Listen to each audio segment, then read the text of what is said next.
Kentucky has fired Mark Stoops, and a very interesting decision. This is a coaching carousel that has taken full swing, and I'm surprised they waited this long to make that decision. If you didn't know you were going to fire him after what we saw this year, then I'm not exactly sure what they're waiting for. Even if you were waiting for the last game, I'm not sure what took so long to make this happen, to make this announcement. You knew what happened against Louisville, and you knew that other coaching jobs were open. You knew some of these schools were waiting for candidates. That's the confusing part to me. Now, the nice thing is that there's still options for Kentucky. You're just not going to get an Alex Golish, a John Summerall. You're not going to get those names that you might have wanted if you would have been proactive and made this. And now you're probably not beating either Auburn or Florida for either of those guys, but could you have gotten a Ryan Silverfield? I don't necessarily know, but I think that even with that being said, they are lucky that there are still some solid names that are available. So we're going to take a look at that as who Kentucky should look for. And when you're looking at a new coach, this is going to be tough. To be able to elevate Kentucky is going to be difficult. It's not like the Wildcats are going to be consistent contenders in the SEC in terms of a championship, but this is all about ticket sales. It's all about telling your fans that if we make a change, better things are to come. Now, do I think that Mark Stoops did a great job at Kentucky overall? Yes. I thought that he did a great job of elevating this program to maybe what is their ceiling.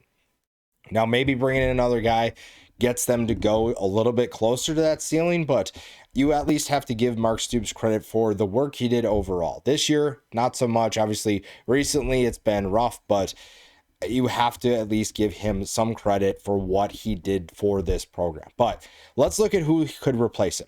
Will Stein is a name that is going to be popped up a lot of coaching jobs. I think that he is a guy that has great resume. To be able to bring him in, even though he'd be a first-time head coach, what he has done at Oregon as their offensive coordinator deserves recognition, deserves the accolades, and deserves an opportunity to potentially be a head coach.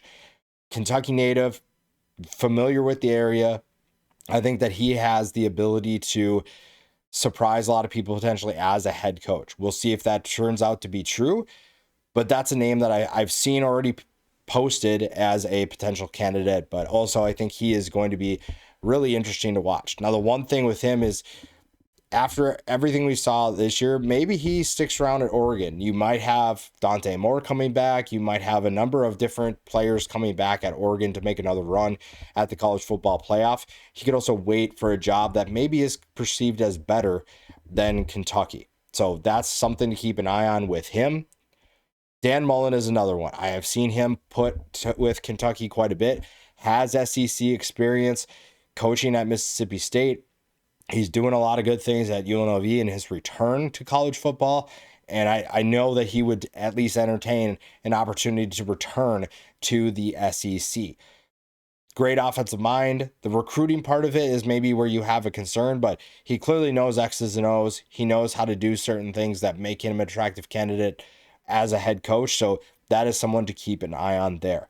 Glenn Schumann's name continues to be thrown around in this cycle as well as previous cycles, and maybe he's looking for the right fit, but also if you wait long enough, then it might be problematic as well. Maybe teams don't think he's as ready as a lot of other people do think, but Glenn Schumann is a great defensive mind, has the ability to get his squad to play at a high level. And if you're looking for someone that's going to get the most out of his talent, then Glenn Schumann could be that guy. Now, does Kentucky want to give a first-time head coach that opportunity? I don't necessarily know, but there are a lot of guys that are coordinators right now that could be great fits for what Kentucky is looking for. Brian Hartline is another one of them. Brian Hartline is a great recruiter. His ability to develop talent speaks to his coaching. Now, are you going to give him an opportunity to be a head coach?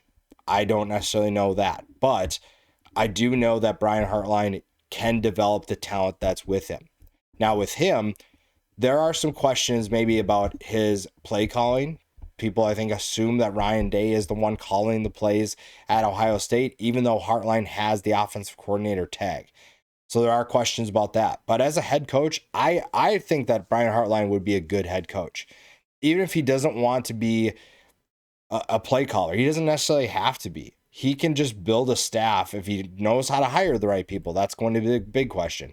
If he knows how to hire people, then that could potentially be a good fit, because if he hires the right people, he can do what he does best, which is recruiting, talent development, and a lot of other things that don't necessarily have to be as involved in the X's and O's. He still has to know what's going on, but he doesn't necessarily have to do that, because I think a lot of people understand where his strengths are, and that could be beneficial for what Kentucky's looking for. Pete Kwiatkowski, what he's done at Texas has basically saved their season. The reason why Texas is in consideration for the college football playoff is because of that defense. If not for this defense, Texas would be a 6-6, 5-7 team. If they had an average defense, they would not be a good team this year. The offense has not looked great. Texas defense has carried them, and maybe he's going to get an opportunity because of that. Buster Faulkner at Georgia Tech, very similar thing, just on the opposite side. Great X's and O's guy, knows what he's doing as a play caller, going to get a head coaching opportunity at some point. He's the reason why Georgia Tech has had so much success. The defense has struggled. The offense has been great because of him. So he is going to get an opportunity at some point. It's just a matter of when and where. A name that's kind of out there is David Shaw. I think that David Shaw is a good head coach. His time at Stanford obviously didn't end well, but there were a number of factors that didn't do him any favors. I don't necessarily think that it was entirely his fault that he got fired at Stanford. I think that he could bring Kentucky to a really high level, because I think that he is a good head coach that was in a tough situation. Now, Stanford's obviously figured that out since then, but I think that he could be really good at Kentucky. Has a ton of experience at multiple different levels, knows what he's doing as a head coach, and now wouldn't have any restrictions that would be the reason why he struggled. So that's something I think Kentucky should entertain. I think he's definitely a candidate I would definitely consider if you're Kentucky. Now, Lane Kiffin announced that he's keeping Blake Baker on staff, but I'd be curious if Blake Baker would leave for a head coaching opportunity. Just like Texas, LSU's defense carried this team this year, and it's because Blake Baker and what he was able to do. I think that if you're able to give him the right number, the right situation, he would potentially leave. And he's probably going to stick around at LSU, but that's a name that I put out there. And even though he is going to be retained by Kiffin, I think that he would be a very interesting candidate at Kentucky. Sonny Dykes is another one that I came up with. Now, TCU hasn't had maybe the success that they wanted this year, but still a good season for the Horned Frogs.